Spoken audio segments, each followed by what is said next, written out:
everyone, and welcome to the Living Well with Parkinson's Meetup for January. I'm Polly Dawkins, and I am the Executive Director of the Davis Phinney Foundation, and we are glad you all are here, and we are glad all of you panelists are here to join us today. We are excited to kick off the year being 2023, with a topic of hope and optimism. And it's great to see all of your faces here on the screen, since it's been since November since we saw you all here together. For the benefit of our larger community of folks joining us, would you start off in the panel introducing yourself and where you are calling in from? And maybe in the spirit of sort of hope, maybe share one thing you're looking forward to in 2023. Does that work? All righty. Sure. Who would like to start? Or would you like me to call on you? Kat. I'll kick it off. I am so happy and grateful to be here today. I'm Kat Hill. I am currently in Palm Desert, California, on the road, and I am looking forward to seeing some of you all in person this year. And it's giving me optimism and great joy to think about that. So hoping you can come out to WPC, or I might come see you in my Airstream. So. Thanks, Kat. Sarah. Sure. So I'm so glad to be with all of you today. And I'm Sarah Zenner, calling in from Evergreen, Colorado. I've had Parkinson's that I've known about for a little over 4 years. And I am really excited because in 2023, I'm getting married. So I am really, really, really, really excited. And so enough said. Congratulations. Thank you. Amber. I am Amber Hesford. I am calling in from El Paso, Texas. I've been living with Parkinson's for I think 8 or 9 years. And I am looking forward to hopefully attending WPC as well. So seeing you guys in person too. Terrific. Thanks, Amber. Christy. Hi, I'm Christy LaMonica. I'm in upstate New York. It's currently having some nice weather outside. So I'm in the capital region. And I'm really excited, like Kat said, to meet all my people in person. So I'm so excited for WPC to get to see everyone. It's going to be fantastic. It's just going to be great.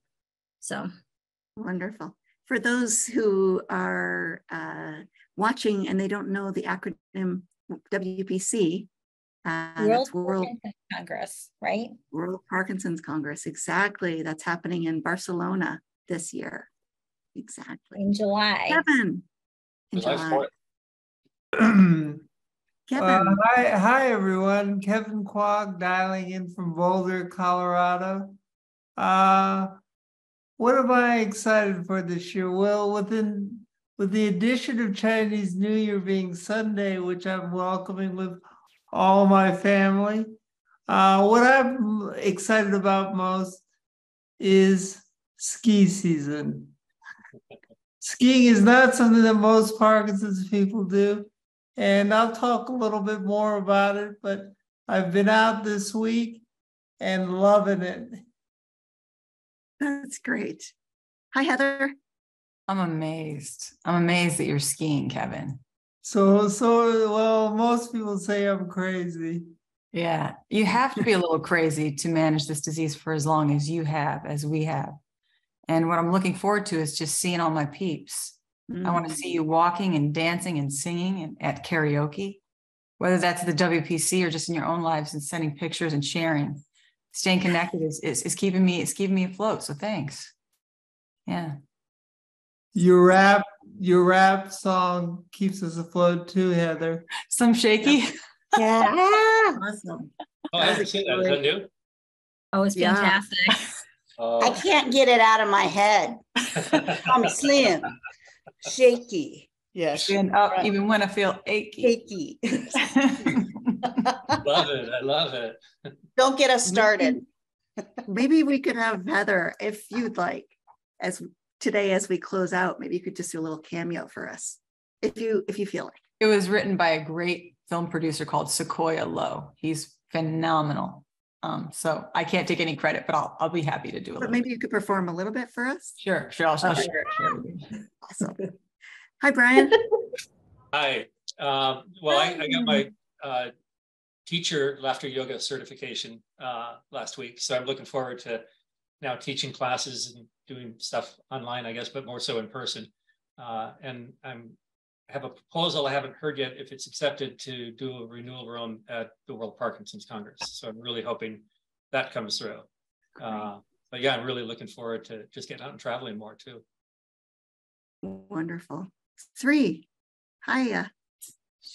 Hi, so I'm Sree. I've had Parkinson's. This is going into my 8th year, but symptoms for 10 years that I know of. And I'm from the San Francisco Bay Area. And what I'm looking forward to is meeting friends that I've already met and new friends that I have yet to meet at the World Parkinson Congress, but also getting in more exercise. Definitely getting in more exercise. Yes. And finally, our moderator for today, I'm going to turn over the mic to Doug. Hi, everyone. Doug Reed, zooming in from Lafayette, Colorado. I was diagnosed with Parkinson's in 2010, but had been exhibiting symptoms for a couple of years, 2 to 3 years at least, prior to that. I'm looking forward to the World Parkinson's Congress. I've never attended before, and I'm 99% committed to going this year. So I'm looking forward to meeting those of you that I haven't met before. Yay. Yay. And to get us starting, talking about hope and optimism, I have some quotes from people in the greater Parkinson's community. The first one is from none other than our friend and mentor, Davis Phinney, from chapter 19 of his book, The Happiness of Pursuit. Davis writes, "A chronic illness is not an excuse to stop living one's life, but rather a call to start living it and embracing it more fully." The next couple of quotes are from a couple of columnists on Parkinson's News Today. The first two are from Jamie Ascari, or Ascari, I'm not sure how you pronounce her last name. She is a care partner and wife of a young onset Parkinson's gentleman. Jamie writes in her column, The Bright Side, "The journey ahead may not be easy, and while I may make mistakes, I will learn all that I can along the way."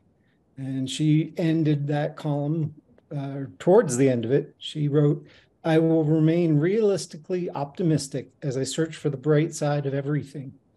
There's a gentleman with Parkinson's, Dr. C, who also writes for Parkinson's News Today.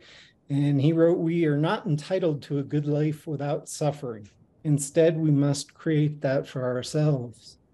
And then lastly, Michael J. Fox, from his book, No Time Like the Future, he was quoting his late father-in-law, Stephen Poland, "With gratitude, optimism becomes sustainable." And I forgot to mention, this past Monday night, I was carrying a load of laundry up my stairs and fell forward. Fortunately, I did not fall backwards, but I got a nice rug burn on my forehead. So I'm fine. I'm okay, but hurt my pride more than my body. So without further ado, with gratitude, optimism becomes sustainable. Again, that was Michael J. Fox. And for me, remembering what I'm grateful for, just daily affirmation in the first thing in the morning helps me to get my mind straight and to try and remain happy and optimistic.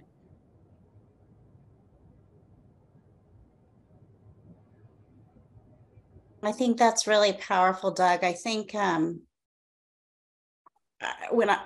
I was going through the diagnosis process and kind of laying on my couch trying to figure out what was going on, I really felt a lot of despair and depression and didn't know if I was going to go back to work. And I needed something really, really simple to kind of snap me out of things. And it was that gratitude practice of writing 3 things down every day. Just 3 things. That's all I had to do. You know, at the time I wasn't big into exercise yet. I wasn't looking at all the things that was all overwhelming, but somehow just hanging on each day to 3 things that I could be grateful for. And the panel has heard me say this time and time again, but I am still grateful for garbage pickup. Maybe even more so now that I'm traveling in an RV, because it's, you know, everything's smaller. And so I'm glad the garbage gets picked up by somebody other than me having to take it to the dump. So I think if anybody's out there thinking about just is really low, if you can start with just a simple task of looking for that, I think it can lead you to optimism. Even if you don't feel like you can find it, sometimes just little gratitudes can help for what it's worth. Kevin, go ahead. Yeah, I think it's important to say that we have a disease which is with us for the rest of our life. And it's okay to feel low at times, you know? I mean, it wouldn't be normal, and we would look at you strange if you didn't say that at times you felt the blues. But the trick is, and I've said this to members of in this group, when you deal with Parkinson's, it's not managing the highs, it's managing the lows and how you get out of those troughs. Exactly.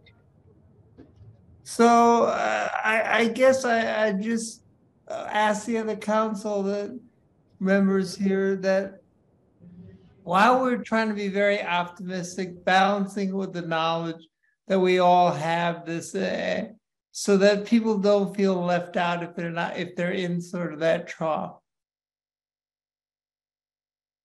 Heather and then Sarah. I just wanted to add to what Kat was saying about the small gratitude for simplicity and making that a practice. We deal with a practice here. Every day is going to be different, every hour for some of us. I have been online when I've not been able to move. I've been almost paralyzed. I've been online when I'm completely manic. We never know. That's the whole thing. We have to get very comfortable with this uncertainty and to be grateful for the little things, like when a leaf falls out of from a tree and slaps you in the face, or for the rain we've been, getting inundated with in California. The trees are happy, or maybe we're walking down the street and the sun comes out. So it's raining. We're looking for the rainbow. We can really savor these moments because that's what life is, a bunch of these little moments. Kat is spot on. Her book mentions this. And Kevin and Kat are 2 people who've spoken so far, and among all of you speaking, who really walk the walk. Like, we're not just sitting here on camera going, everything's fine, let me put on some lipstick and, make everything look good. No, we're here saying things get real. And because they get so real and so hard, we need to have that gratitude. So thank you so much for bringing that up. Thank you. Sarah, did you have something? Well, that's a lot to follow up on, but I think I agree 100% that this is a practice, and sometimes some days it is more apparent that this is going to be with us forever, and it's managing through that tough stuff and practicing gratitude, practicing hope is very important for us. And I feel like when I assign purpose to my hope, that the hope becomes more attainable, and my whole reason for being, all of our reasons for being, becomes much more meaningful. For example, attaching purpose to hope could be, I'm hoping that I can finish Ride the Rockies this year. Okay, so that's one hope. What am I going to do today to make that happen? What am I going to do tomorrow? And it kind of makes me have a plan and get out of those dark spots and ruts a little quicker. So for me, I'm kind of a doer, and I don't like to let things take me on a ride. I don't like having Parkinson's because it has a mind of its own. So I'm trying to manage it by putting purpose into it.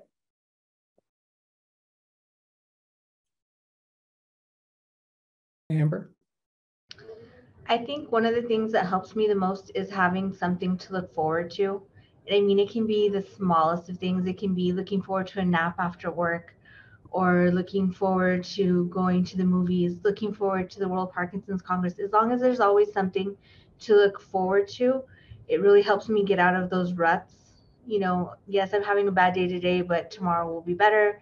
And I have this coming up this weekend, going out to dinner with friends, and sometimes you don't want to do it, like the apathy is really kicking you and you don't want to get up and do it, but once you get out there and you do it, you find that you enjoy it and it just revives you. Yeah, I agree with that. Christy? I think that, so I like to tell my students that not every day is going to be awesome, but there's something awesome in every day. So there's always something great that you can find of every single day. Every day may not be perfect. It might be far from it, but there's still something good that happened in that day.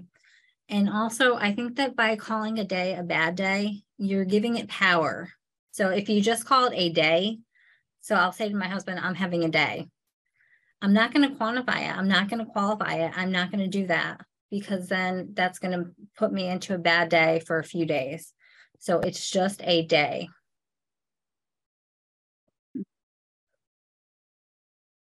Brian, and then Sree, and then Kat, and then Heather. I just love, it's like I want to comment to everything everybody's saying, because they're also beautifully spot on. And somebody had written in the chat, I noticed briefly, about it being a choice, and it is. And yet at the same time, you know, with Parkinson's and us not having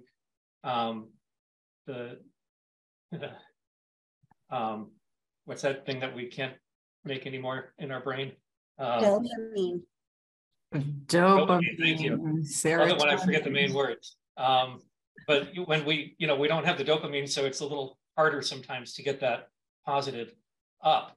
But that's where you have your community and your friends and people you can share with, or find a way to get out yourself. I think it was Sarah who was saying, have a purpose, have something to do, or somebody else saying, get outside. But it's a choice. And really good guy that I used when I used to teach my students about positive choices is Charlie Wiedemeyer had written in his book, we all have a choice. We can throw our own pity party, feel miserable, and make everybody around us feel miserable, or we can choose to be positive and choose to find something better in it. And positiveness isn't some kind of hallmark kind of thing. It's a real thing. It's a real choice, and it's real genuine. And the more you can find the people that you can surround yourself with that can help you with that, the better you are. Sree, did you have something? Yeah, well, speaking to being grateful, I was very grateful this morning that I wasn't the couple that decided to lock themselves in dog crates and couldn't figure out how to get out. Don't know why they did that. But is this on the news or? This was on the news. It was local news. Oh, they both locked themselves in dog crates, and they realized they were locked in, and they had to wiggle around. So the dog crates faced each other, and somehow they got out. So I'm very happy that was not me. Sree, I need to watch what you watch. Yeah. Send me I'm moving back to California if that's what they do. California Bay Area craziness. And then I'm also grateful that the pincher bug that fell from the roof and landed on my bed, it happened while I was still awake and not asleep, and I didn't accidentally eat it. So I'm very thankful for that. It's the little things. The Darwin Award for Sree right now. How about you guys? It's true. It's true. And then I thought I killed it. I'm sorry. I hate to kill these bugs, but now it's escaped and it's somewhere on the bed again. So I'm going to have to either sleep on the floor or the sofa or figure out what to do. Haven't figured that out yet. But all that said, this has actually been, the last 2 weeks have been really, really tough for me. It's been, my dyskinesia has been all over the place. My meds haven't been working. I've had a lot of facial freezing, and I've still had to go out in public and work and interface and keep working when I realized, oh crap, I left my meds in the car. And I'm a photographer. So if I don't capture this moment, then I'm going to miss out on my assignment. So what do? Do I just push through it? Do I ask, hey, do I have time to go back to the car? And it was like, it made me more anxious, more crazy, more frustrated. And then I just pushed through it. And then I realized I need to take better steps to make sure I have my meds on me, to make sure I have a support system around me. So when I have moments like that I can't get out of, and I don't want to, like, Sound of Music isn't working for me, 7 Brides for 7 Brothers is not working for me, Frank Sinatra isn't doing anything, Diplo, no thanks. I call my friends and I reach out. And what I'm really grateful for, the third thing I'm really grateful for, is that I'm lucky to have built a community of support around me. And that didn't happen automatically. That took effort, that took years, that took time. And that's the wonderful thing about Phinney, the Phinney Foundation, is there is a network here to support everyone. And if you ever find there isn't, reach out to an ambassador, reach out to the team and let them know that you're struggling. So I'm really grateful for that, because if it wasn't for that support system and the lack of isolation, because I realized isolation is one thing that makes the disease worse. It makes everything worse. And you can think you're not isolated, but when you haven't talked to a friend or seen a friend in a while, whether it's on social media, a Zoom call, in person, that really does affect your mental state.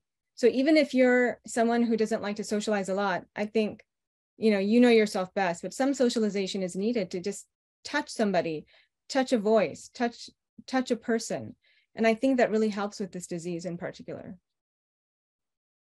Can I just ask a quick question? I've talked recently with a few people that have contacted me through the Phinney Foundation that are newly diagnosed, and this is new, and they haven't communicated. They're not sharing it with people. And I guess I'm wondering if there could be people that are tuning in today to this to hear your suggestions on what Sree just brought up, is the importance of connecting with people to bring that hope and to bring that light into their lives. I feel like it's really, really necessary, especially this time of year. I'd love to tackle that. Is that it, Doug? Am I okay to go? So, there's lots of growing evidence that being isolated or feeling alone is not good for us. It's not good for anybody, not just people with Parkinson's, but anybody. And so learning to find a community, reaching out to foundations like the Phinney Foundation, local support groups, church groups, your community is so important to find support. And it helps us to navigate not just Parkinson's disease, but the rest of our lives. So I think it's vital that people have permission to do that, whether you have Parkinson's disease or not. I think having Parkinson's or any chronic illness makes us feel very other. And even if you're not talking about your Parkinson's disease, building a community and being intentional about that is really important. And we know it's healthy for us. And I want to touch on one other thing with the gratitude practice. We practice something and we get better about it, but there's also such good evidence that when we do that, we build neural pathways that make it easier for us to come back to that positivity, to come back even to remembering to call our friends. We're training our brains to find those things more quickly so that each time we do it, it gets more automatic. And so, you can teach an old dog new tricks. I promise, if I can learn to do it in my 40s and 50s, we can do it. Yeah. Heather, did you have something? And then Kevin. Yeah, there's something in meditation groups or Buddhism called Lojong training. I believe that's how you say it. And it's in training the mind, just what Kat's talking about, developing those new pathways, those new habits. You know what they say, it takes a certain number of days or times to create a new habit. That's the part that we can control. What we can control is a few other things that I wanted to mention too. But first, I also want to say a few more things we can control. One, we can choose to be in service. So by helping others, which you all have taught me, by the way, this is not an original thought. You've shown me. I mean, Kat came to help me with brain surgery. Kevin always shows, all of you have been there for me in every way.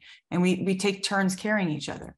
Like Ram Dass said, we take turns carrying each other home. We're just all doing this over and over again. One of us falls, we pick them up, we carry them for a while, then we fall, then we get picked up and we carry. It's kind of a neat thing that happens. But I also want to make the distinction, as we're talking about positivity here, we're not talking about toxic positivity, where we're like, oh, you're being negative. I'm not going to talk to you. I'm going to shut you off. No, because people take turns falling. We just mentioned that. And remember, when you're on the bottom rung of the ladder, remember how people treat you when they're up top, because it's going to be their turn next. That's just how life works. Suffering is universal. We're all going to have bad times. And to develop a little bit of compassion for ourselves and a little bit of relatability to others is a real good thing when we can be in service. That's how we can learn this. So I just want to mention all that too. Thank you. Kevin, then Brian. Yeah, I'm carrying a theme that's repeating here, but this theme of helping others and providing service to the tribe, to me, is the best medicine I can take. I just feel better when I'm with someone and talking to them either on the phone or live, and it's infectious. The karma begets good karma, right? On there. But I did want to share a story which stems from the very beginning of today's conversation, when I mentioned that I was really looking forward to ski season. That is not a trivial thing for me. I actually got an injury last March, which I thought would not allow me to ski again. And that was really weighing me down, along with a lot of other personal things that were going on. And as I was coming into the fall, I was really feeling like I was in a dark place. Friends of mine were advancing with their Parkinson's, and I was feeling sorry for myself as I was advancing. But what I can say happened is the system of setting goals and processes or procedures. And this leads into this week of skiing, where if you'd see me back in December, there's no way you would have let me out on the slope. I would have been dangerous to anyone on there. I couldn't walk, couldn't talk, basically couldn't see with dystonia in my eyes. And what was really interesting was friends of mine met me in the gym back in January, and we worked out on very simple things like balance, dexterity, stretching, and basic strength drills. And for 13 straight days, I worked out every single day. And I was getting to the point where I thought maybe I could go out. And thank God my friends who were with me stayed with me through that course. And so, as I described the other day, when we were driving out at 5:30 in the morning, we all had our game faces on. 3 of us had Parkinson's disease, more than 50 years combined. And what I saw was this really cute action where 3 men walk into the ski lodge, put their game face on, didn't talk, struggled to put our boots on as we're drooling into them. It was hilarious. And when we got done, we all were beaming with grins. This process and procedure that we were going through, which most people would have said is insane, led us to 4 hours of skiing where we all felt disease-free and we had speed back again. And so, it's not this thing that's just to say that go ski. You got to set up goals and processes and procedures. And by accomplishing that procedure, it's amazing how uplifting that can be for you. It's the baby steps to get to the goal. Yeah, that's beautiful. I think it was Amber that said something about having something to look forward to. And for me, that rings so true. Just having something on the horizon to look forward to. When I'm down, I can think about that next event and it'll lift me up. Brian, did you have something? Well, like I can follow that. I lost all my thought. Kevin, I'm just so impressed. That's amazing. I'm so excited. I know I was going to say something about, it's not always pie in the sky. We say all this stuff, but we struggle and suffer. I've had two of the worst emotionally depressing days I've had in a long, long time. Up until I got on the message thing here, on the panel here. But this is what picks me up. It's like, I don't want to miss this. And it's a matter of just slugging through the days to find that energy, to get that better thought, or to get outside or get those things. So we struggle as much as we throw the positives, we struggle too. And I think the saving grace I have is I learned through the toughest things, going through my wife's cancer and hospice time. My God, we laughed every single day. We found a blessing in everything. And we found joy. And that to me is the choice that we all have, no matter how bad things get. And we saw bad. We also saw good. And it's just, you've just got to be willing to make that choice. And it's challenging as hell. I know, because I'm doing it. I'm not doing it well because I don't have anyone here. But at the same time, I keep hearing the tribe in my head, and I keep getting to talk to people that keep me back on the focus. And it's usually all my friends with Parkinson's, because they understand it. It's the people who don't have Parkinson's and haven't taken the time to understand it that have abandoned. And so we choose our tribe and we make them our family. So true. Kat? And Brian, yeah, that's beautiful. And I think those of us that I haven't met a single human that doesn't struggle with something, right? And so those of us that have deeper struggles and loss, it can be the touch point for such amazing joy. There's this juxtaposition. And I think, like we said earlier, none of us are on here to tell everyone that you have to be happy and positive all the time. I think to be authentically positive and to find really that rich joy, you have to honor and grieve the losses and hold space for that, and trust that you've laid down a life that can help you claw your way back to joy. And if we claw our way back enough, maybe we can live more in the joy than in the despair, right? And these are not new ideas. These are, it's the premise of Buddhism. Life is suffering. But I really am learning to believe that, and even to try to, when I am the most down, saying perhaps I get to have some real light at the end of this tunnel. Testify. Woo. Yes. Sree? Yes. Yeah, I was going to say that what's been really bothering me is my face freezing now. Mm-hmm. And that's been something that's very difficult to kind of get used to. Yeah. And that was, it wasn't so evident when I first joined this council, which is like a year and a half ago, whenever it was, some time ago. And I was hesitant about getting online even then, because I didn't want people to see my face not look like it I'm used to it looking. And once it started freezing, I'm like, I don't want to be out in public. And then I was out photographing an event, and this kid came up to me and he just looked at me. He said, why are you shaking like that? And I was like, oh, I wasn't even aware I was shaking. Right. And I just said, oh, because my body does that sometimes. And then I thought, I need to become comfortable with, this is my new reality, that I don't know when my dyskinesia is going to set in. I don't know when my face is going to freeze. I don't know when that's going to happen. So how do I get comfortable with that? So I put myself on TikTok and on Instagram, which is something I never thought I'd ever do. I did it just very recently. And so now I'm looking at my face constantly, and I'm finding that I still actually love my face. It's a process. It's a process, but that's what's giving me hope. It's actually learning to appreciate myself with this new frozen facade. And then I realized, oh, my upper lip is not moving. That must be Parkinson's.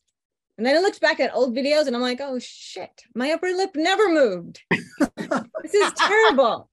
I cannot blame this on Parkinson's. This is just unfair. We love your face too, Sree. We love your face. That's all. Well, that's one of the keys. You got to have the humor. You got to be able to laugh at these things. You got, like, I'm sitting here right now with my dyskinesia crazy, and I'm thinking, good thing my camera stabilizer is working because I don't look so bad as I feel. You know, you just got to laugh at things. Is that what's going on? What do you have, Parkinson's or something? So I just want to chime in. One of my favorite things about living in the trailer is I can own, there's tiny mirror. I just don't look at my face very much anymore. It's not one of those magnifying ones, is it? Those are horrifying. No, it's just this little strip, you know, on the Airstream. Some other people have like full length mirrors in their trailer. I avoid those at all costs, right? So I'm like, yeah. Amber and then Christy. I just wanted to echo what Sree was saying. I try to find ways to laugh all the time, mostly at the expense of Parkinson's or myself. I too have a TikTok and do Instagram reels, and much to people's dismay, I make fun of Parkinson's because I think people look at me and they think she's too young to have Parkinson's. She's just making fun of it. Yeah. So it prompts a lot of conversation to where I am able to have those conversations and educate people that no, I am old enough to have it. So having that outlet has really helped me. It's something that I would have never in a million years done before. I'm very introverted. I'm very socially awkward and shy. And so the fact that I have what I have now is unbelievable to me, but it's really helped me cope and manage, because otherwise I don't know where I'd be if I didn't have like that outlet to talk about it. And it's brought me to meet people like you guys, different foundations, different groups it's gotten me involved in. So finding that outlet, I think, is super important, and trying to maintain that humor. Christy. Amber, what you just said about being too young to have Parkinson's, that is like, it annoys me so much. I hate when people say that. Yeah, I wish that someone told my brain that, because yeah, that's great. Very helpful to say. Very, very helpful. But back to what Kat was saying, that it's okay to sit in have a pity party for yourself, get down, just sit there for a whole day and cry. But then you just gotta figure out how to move on and find something awesome in the next day and just figure out how to get through. I forgot what else I was gonna say. So sorry, that's where the brain went. Brain disease. I know. I don't know what's wrong with me. Sarah? You know, some of us don't have a lot of the outward symptoms. And that is a real struggle. My heart goes out to you, Sree, and I understand how you feel, because I have non-motor symptoms, right? A lot of non-motor symptoms, and there are a lot of us out there that have both or stronger non-motor symptoms, and it is hard. And I'm like, I've got Parkinson's, but I don't necessarily look like it. A lot of people don't know that I have it. And the struggle is, how do I lift myself up with this internal battle of I don't even know how to say it. I don't look like I have it, but I do. And I am having hard days and hard weeks, sometimes hard months. And I could start crying right now thinking about it. And it is going back to that practice, like we've been talking about, the practice of gratitude and the practice of, figuring out how we're going to have purpose in our lives to make it meaningful and to get over these humps. I know I'm not making a whole lot of sense right now, but it is real for a lot of people out there with Parkinson's that don't look sick. And the worst thing you want to hear is, well, I'm not sick. I'm not sick. I feel really well, but that you look so great, So I don't know. I'll stop rambling. Heather? I wanted to mention there are a lot of diagnoses. Before I was diagnosed with Parkinson's, they told me I had Lyme disease, then fibromyalgia, and then I had lupus, and then I had chronic fatigue, and then I had this and that and the other. I already have celiac disease, which is a problem when someone gives you like a pizza, which is a full gluten crust at the place when you're going to the Brian Grant walk at the restaurant there, you know, and you vomit for 3 days and then you can't keep your meds down. It becomes a bigger problem than it seems. It's not just like, oh, I can't have gluten. It's like, I'm going to be sick for a week or 2 or 3 or 4 now. So anyway, these shadowy syndromes, let's say that you have chronic fatigue syndrome. People think that you're being lazy. They make all kinds of assumptions. We make assumptions on site by how people appear, by how they react. If we have the frozen face, that's another layer. If we can't speak clearly because of the DBS or whatever, that's another layer of communication gone. So we now cannot tell what the other person is doing by sight either sometimes. And human beings, it's just natural to judge, to sort of assess the situation, to try to see the commonalities or to see the differences. And so we get judged, we get pathologized constantly. And this is the most upsetting part for me. I actually get enraged about this. I was recently pathologized by someone that was very close to me. I felt that way anyway. I'm not sure if that's what their intention was. And I went absolutely bat, you know what, crazy. I really did. I went off the deep end. And then I had to double back and apologize and make some amends, which I'm still doing, and I'll probably be doing for a long time, because I really overreacted, because it was like, not you too, you know, et tu brute, you know, I thought that I was only going to get stabbed by strangers here. But if you do have one of these syndromes that is not well known, or you don't have a name for what you're feeling, it can be incredibly isolating. We really feel for that, those of us who are dealing with all ranges of this disease, because yeah, it's hard to communicate. So thank you for letting us talk to that. Kevin, did you have something? Not at the moment. Okay, Brian, and then Kat. Along those lines of trying to communicate, Heather, it's spot on, because I have a brother who's asked, you know, well, so what are some of your memory issues? Well, you know, I go in a room and I forget why I'm in the room, and I'm looking for something, but I'm holding it the whole time I'm looking there, you know. He says, oh, I do that too. I'm just getting older. It's like, you know, and they want to help, but they contextualize it to things that are happening. I said, well, then take that, put it on steroids. But it's really hard to explain. The same thing with depression. You know, well, you get sad a lot. Well, you just think about things too much. You worry too much. You just got to change that. It's like, oh, okay, great, I'm cured. You know, everybody wants to help. And what I've learned is I've just got to understand that they're not going to understand. But that's the hard part. And when you're going out to the store and you know you've had a really rough day, but you're doing okay now because you're up and walking and somebody sees you and says, oh, you look great. You know, like you were saying, Sarah, and they don't have any idea of what's going on internally. I think we've just got to find a way to be at peace with the fact that this is so hard to communicate to anybody what it's like. And until they get into this world, they're not going to understand this world. Yeah, I agree with that, Brian. And I think it's been an interesting journey. You know, one of the things I'm most grateful for is my wonderful husband, who we've been married almost, how many years now? I don't even remember what year it is. Almost 33 years, I guess, in March. Forever. Since I was born, we've been married. But it's been interesting. Even the folks that are closest to us sometimes don't see things. And it's been interesting as he's transitioned to working less.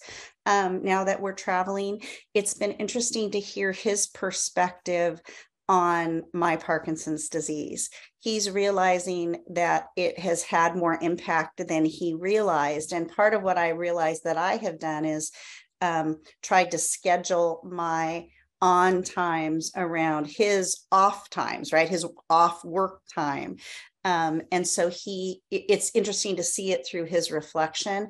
I'm trying to shift that into a positive light about how we're going to navigate the rest of our trip and travel, because I think it's important that our care partners are able to continue to find joy and positivity in their worlds, even if that means doing some things differently or without us, or us doing it with them in a different way. You know, maybe I go on the hike, but I park myself part way and do some sketching while he does the other few miles, and then circle back around to get me. Because I think learning to navigate that as a couple, and Sarah, you know, now that you're among the old married people, Not old, excuse me, young married people. I just think it's interesting because I think you have to find positivity with the people you're on the journey with too. And sometimes that takes more work when you're different than you used to be. Sree. I met a friend recently, one of my closest friends. I've known her for decades, and we talk quite frequently. But I went to visit her after maybe 2 to 3 years, something like that. She's visited me before. And when I got out of the airport into the car, I wasn't really talking a lot. And she said, oh, maybe you'll feel better once you're eating something. I said, no, I'm just waiting for my meds to turn on. And she said, oh, what are you on medication for? And I thought, Parkinson's disease. And then she said, well, why do you need medication for that? And I thought, wow, one of my closest friends, and there's like a disconnect. And so I'm like, clearly I have not been communicating my Parkinson's effectively to everybody else.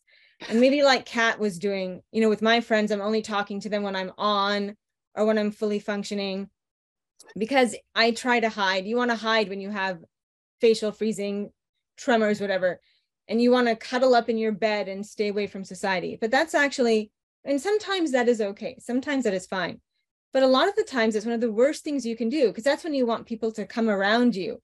And I find for me that when I'm surrounded by people that love me, family and friends, it actually gets better. My symptoms get better. I'm not saying that happens every time. Definitely cannot say that, but that is the case. So then I decided, how can I communicate this effectively? Because it gets draining to tell everybody constantly what's going on. So I decided to do a little newsletter update. And then that's when I decided to post a video of myself masked, unable to really move my face, and post it on my more public account where anyone can see it that's a family or a friend. So they can kind of see, guys, this is what it is. So when I have resting RBF, am I allowed to say the B word? I don't know. I won't say it. Instead of a resting B face, I say sometimes I will have always B face. Always. So it's not you, it's me, but it's really you. I mean, it was kind of you 10 years ago, but it's you now for a different reason. So yeah, I realized that we have to communicate effectively to friends and family because they just don't get it. What's obvious to us that we live with every day, they might not take in, and you just do it to the best of your ability. You communicate as long as you have the energy to communicate.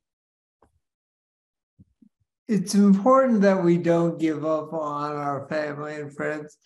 It's hard for even us to understand it as we're living this journey. And so to expect automatically someone else to read our minds and predict how we're going to be is an unfair request. So I think what we have to learn is temperance and patience in a way. Well, and keep in mind what Kat was saying, sometimes they've probably only seen us more on the good times. They hadn't seen my off times until after my wife passed and my sister came to take care of me. And I cried when I saw her face, seeing me off and looking so bad. It's like, I had no idea that I'd not let my family see that. So of course they didn't understand. Yeah. I think by nature, we are people that like to have other people not worry about us. And so we like to put up a good front to show we're strong. We like to exercise to show that we're fit and all these things. But in some ways, that can almost be your double-edged sword. Yeah. Also, it takes a tremendous amount of energy to hide these symptoms, whether they're non-motor or motor symptoms. I mean, think about that. I was getting some tips from Brian Grant once, and he was sitting on his hands shaking. And he's like, I can't put them in my pockets. That would look weird. I mean, there's only so much we can do. I can't lie and say I'm not depressed if I can't get out of bed. I mean, some people have clinical depression where they can't get out of bed for like a week. I've never experienced that, but I can't even imagine. It's the worst, I think compassion is necessary instead of judgment. So. And compassion for yourself also, Heather. Yeah. I want to say I think that's integral. And I think, kind of back to the positivity too, and that it's toxic if we're up here saying we're always positive. And I think all of us really want to share the message that we really aren't, that we're human, and that none of us can really find that beautiful positivity and joy, and I love the hope and the linking action to hope without the hard times. And Parkinson's gives us opportunities for those hard times in different ways, I would say. Yeah. Christy? Like to catch that cat. So this morning, when I was coming to life, I posted a picture on Instagram and Facebook of what the sky looked like. I got to witness the beauty of the sky, and it was wonderful pinks and purples. But I was witnessing that because I couldn't move from the couch as I was waiting for my meds to kick in. So that's the, both parts of the coin there, the good and the bad. So I get to see really good stuff for really bad reasons. Mm-hmm.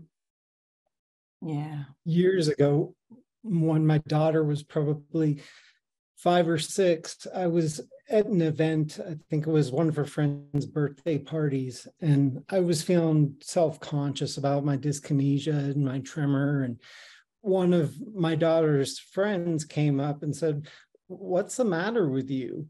And my daughter chimed in and she said, "Oh, he's got a disease that makes him wiggle and shake, but he's still awesome." And it just warmed my heart. Sarah, do you have something? Yes, that's really sweet, Doug. If somebody asked me why I do all the stuff I do, what keeps you going? My answer to them is that I do have hope in a medical breakthrough in my lifetime. And I do all the things that I do today to preserve myself so that I can be the best version physically, emotionally, mentally when there is a medical breakthrough. Because there's a lot, we've got so many smart people out there working on our behalf right now. And I want to be a good candidate for that medical breakthrough when it comes out. And so that's what I would tell somebody. And speaking of medical breakthroughs, I was reading an article this morning. I believe it said there are 6 potentially disease-modifying drugs that are in phase 3 trials now.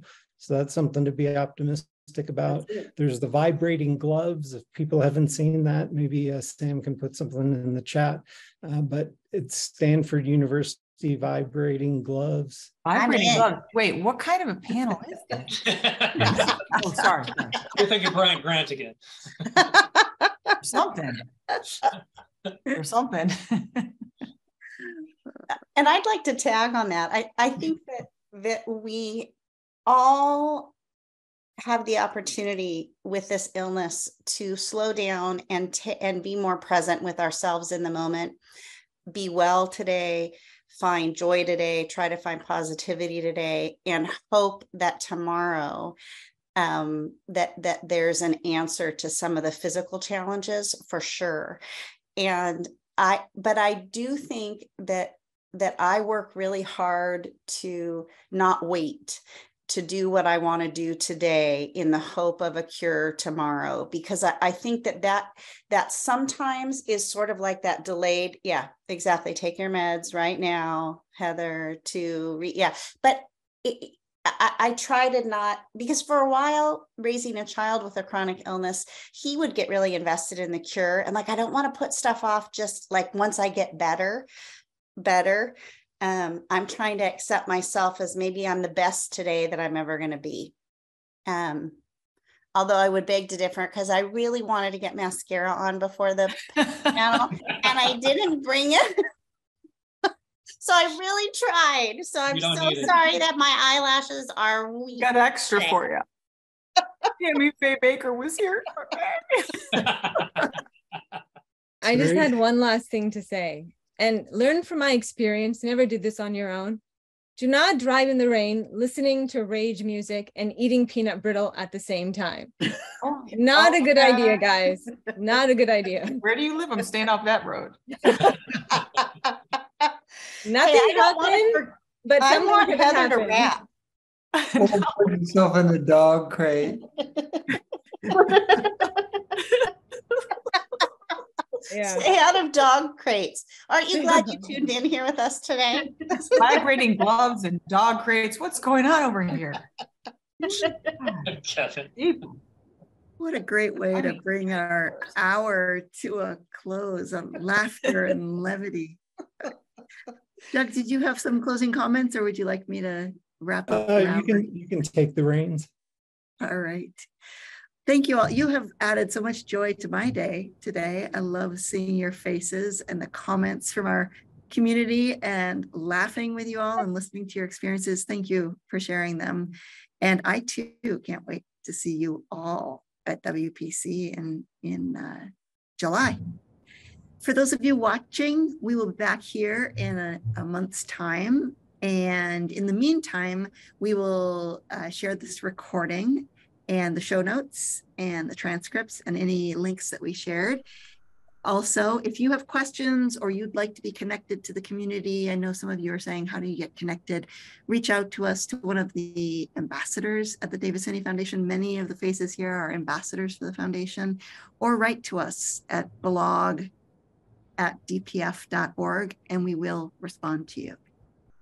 Thank you all for being here, sharing yourselves, and thank you for all of the visitors in the audience. Take care. Make sure you all watch Heather's video. Watch Heather rap. Yeah. Oh, Heather, Shaky. take us out. We got a minute or two. Rap Yeah, for do us. They call me slim, shaky. I stand up even when I feel achy. They call me shaky, slim. Even when I'm out, I'm in, or something like that. You know who designed this whole rap is Sequoia Low. I will send it to you guys. You can learn it. We can all sing it at WPC together. It's going to be a blast. Awesome. Sequoia Low. Don't forget that name. You're going to hear it again. Thanks. Thank you so much. Thank you all. You're a rock star. Bye.